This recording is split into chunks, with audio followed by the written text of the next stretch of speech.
Picture a flat, wind-burned field. In the center, a man who already knows that the outcome is fixed. Soldiers grip his arms and legs with the same calm efficiency as if they're loading sacks of grain. A tall, polished stake stands upright before him, its tip glistening with oil. His breathing is shallow, almost silent, as if his body refuses to cooperate with panic. A nod from the chief executioner, and the ritual begins. The cruelty of impalement is obvious, but the true purpose behind it was never just pain. This punishment was designed as a psychological weapon, a demonstration of absolute power. It was a message carved not only into human flesh, but into the collective memory of entire peoples. Assyria, where terror became policy. The earliest reliable descriptions point to ancient Assyria, an empire that understood fear better than diplomacy. Their kings were obsessed with reputation. They knew that a single horrifying image could control a region faster than an army marching for weeks. Assyrian chronicles describe rows of stakes lining the roads to major cities. Captured enemies, rebels, and traitors were displayed there as warnings to travelers. This land bows to Assyria, or it bleeds for Assyria. The method was not random savagery, it was state strategy. Sustained fear could keep provinces quiet, taxes flowing, and rebellions crushed before they even formed. The empire's messaging was simple and brutally effective. We don't negotiate. We demonstrate. Babylonia and Persia, political theater on a grand stage. When Babylon and later Persia rose to power, they inherited the practice, but refined it. Persian rulers used impalement more sparingly, often against high-ranking officials or enemies whose deaths needed to be memorable. Herodotus recounts episodes where corrupt judges, betrayers, and captured commanders were subjected to the stake not merely to punish them, but to create stories that would echo across borders. For these empires, impalement became a form of political punctuation. When words failed, the stake finished the sentence. Vlad the Impaler, the man who turned a method into a legend. Then comes the figure whose name became permanently welded to the punishment. Vlad III of Wallachia, known to the world as Vlad the Impaler. His reputation is tangled in legend, propaganda, and fragments of fact, but the core remains.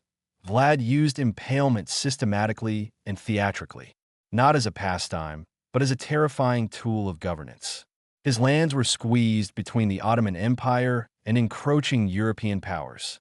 Treason, betrayal, and shifting loyalties were everyday hazards. Vlad's response? Make treachery unimaginably costly. Ottoman envoys wrote about entering regions where the forest had been replaced by a forest of stakes. One report mentions 20,000 impaled corpses outside Targovist, an event that shocked even battle-hardened soldiers. Vlad understood something leaders often forget. Fear travels faster than armies. And nothing spread fear like the sight of thousands of perfectly arranged bodies swaying in the wind. To him, impalement was not madness. It was order, a way to stabilize a land where chaos had become the default. Europe, a patchwork of ritual, morality, and spectacle. Western Europe loved to present itself as more civilized, yet its relationship with brutal punishment was anything but restrained. While impalement wasn't as common there as in the East, it appeared often enough to show that the idea had universal appeal when power was threatened. In medieval Germany, it was used against murderers and highway robbers in especially symbolic cases. In Poland and the Baltic states, rebels and invaders occasionally met the stake during chaotic wars. Even in France, a kingdom famous for its refined torture chambers, impalement surfaced intermittently, usually attached to crimes considered against nature, treason, or extreme acts of violence. European punishments always carried a ceremonial tone. Everything had to feel official. Town squares, royal decrees, and a crowd summoned to witness justice. Pain became a kind of civic performance. Impalement fit this theater perfectly, rare enough to be shocking, brutal enough to be unforgettable. The Ottoman Empire, efficiency wrapped in ritual. The Ottomans did not invent the technique, but they perfected its methodical consistency. Impalement served military, legal, and administrative purposes. The empire sprawled across continents, filled with tribes, languages, and shifting loyalties. Imperials needed deterrents that crossed cultural boundaries. On frontier territories, the Balkans, the Caucasus, the Arab lands, stakes were used after uprisings, mutinies, or acts of rebellion.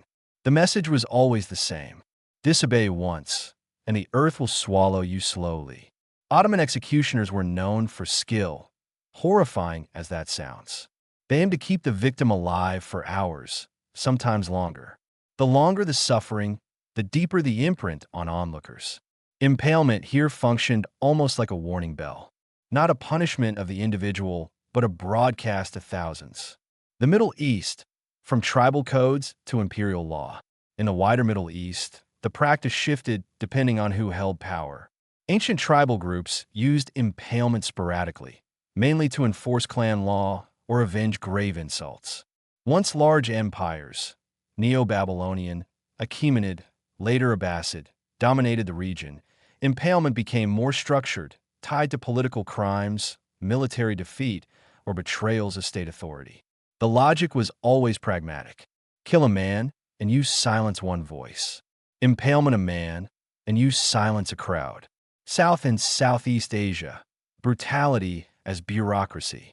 In India and parts of Southeast Asia, impalement sometimes took on a more ritualistic tone.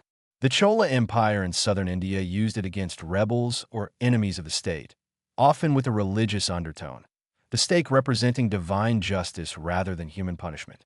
Travelers in Sri Lanka and Burma described similar practices, though details often blurred through the lens of colonial exaggeration. Whether embellished or not, the underlying pattern remained. Impalement acted as a spectacle of authority, reinforced by tradition and theater.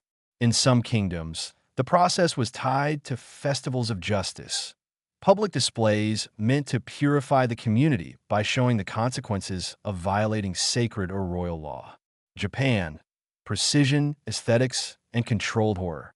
Japan rarely used impalement in the same form as the Middle East or Europe, but when it did, it approached the method with chilling precision. During the Sengoku period and early Edo period, rebels and enemies of the state could be displayed on stakes, sometimes combined with crucifixion and hybrid punishments designed to magnify shame and suffering. Japanese punishments were always deeply symbolic. Death was not just about ending life. It was about reinforcing the hierarchy. If a samurai or daimyo ordered impalement, it became a formal expression of his right to command life and death. Even in its rare form, the Japanese version of the punishment showed a unique blend of discipline and cruelty, reflecting a culture where honor and terror could coexist in a strangely ritualized harmony. Africa, from tribal enforcement to colonial narratives. Across parts of Africa, especially east and central regions, impalement appeared in tribal law, usually as retribution for severe crimes, murder, betrayal, or sacrilege. Because many societies transmitted history through oral tradition, the accounts vary, but the themes recur. The stake was a tool not of chaos, but of balance. A community had to see justice to feel safe. Later, European colonial powers exaggerated African practices to paint native rulers as savages, a convenient narrative that justified conquest. But the truth is more nuanced. African use of impalement was far less systematic than in Asia or Eastern Europe.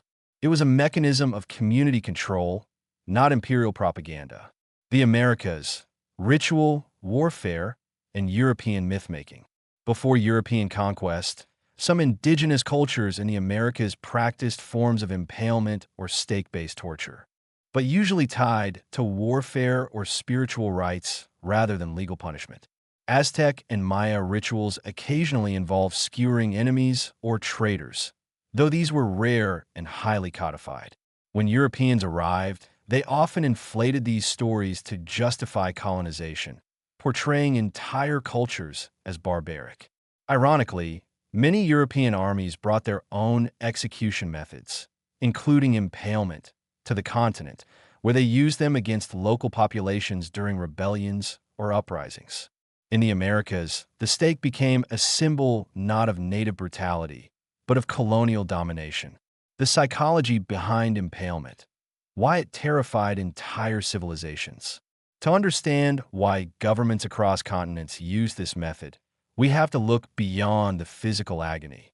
Impalement terrifies because it attacks multiple layers of human fear simultaneously. Public exposure. The victim is not hidden. The body becomes a billboard of state authority. Duration. Unlike quick punishments, impalement was slow. The slowness transformed pain into spectacle. Violation of the body. The stake invades. It strips the victim of dignity in a way few methods match. Symbolism. A body raised on a stake looks unnatural, suspended, helpless, almost transformed into an object. It taps into deep instinctual discomfort. Collective memory. Entire villages would remember a single impalement for decades. Fear became hereditary. This combination made the method astonishingly effective. You didn't need to impale thousands. You only needed a few, and the rumor did the rest. The decline, from public squares to history books. By the 18th and 19th centuries, impalement began to disappear from official law codes. Enlightenment ideals, centralizing governments, and the rise of more civilized forms of punishment gradually pushed the stake into the shadows. But the real reason it faded? Optics. As international relations developed, leaders no longer wanted the world to see them as bloodthirsty tyrants. The method didn't become less effective, it became less acceptable. Its final uses appeared in remote regions, civil wars, or chaotic uprisings, where rules collapsed and terror once again became a currency. A method that refused to die quietly. Even today, the word impalement carries a charge. It is more than a historical footnote.